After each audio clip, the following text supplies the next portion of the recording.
আজকে আমরা ইয়ামা Riders club Feni থেকে বন্যা ক্ষতিগ্রস্ত মানুষদের জন্য কিছু ত্রাণের আয়োজন করা হয়েছে। তো আমরা ত্রাণগুলা প্যাকেটিং করতেছি।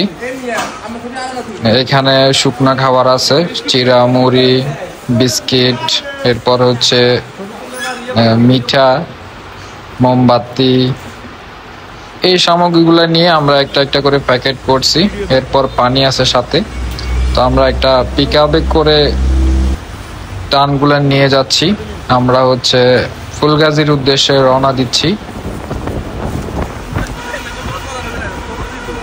তো আমরা পুরো টিম গাড়িতে উঠে চলে যাচ্ছি। দেখতে পাচ্ছেন রাস্তাঘাটে অনেক পানি, মানুষে মাছ ধরতেছে। সিএনজি বা ছোট যে গাড়িগুলা, সেই গাড়িগুলা কিন্তু এখানে চলতেছে না পানি বেশির কারণে।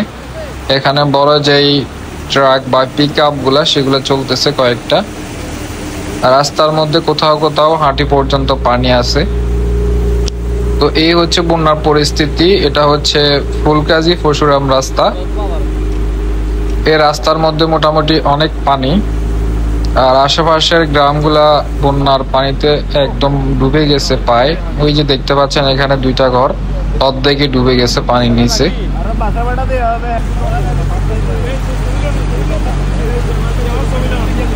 অনেক পানি, এখানে ছোট গাড়িগুলা চলা একেবারে অসম্ভব।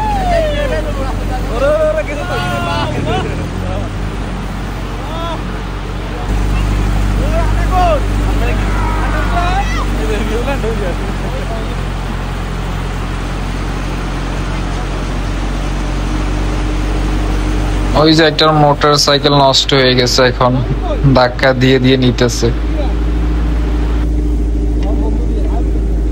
তো আমরা চলে আসলাম ফুলগাজী উপজেলার মুন্সিহাট বাজারে। তো এখানে হচ্ছে কয়েকটা আশ্রয় কেন্দ্রে আমরা হচ্ছে ত্রাণগুলা বিতরণ করতেছি সবাইকে।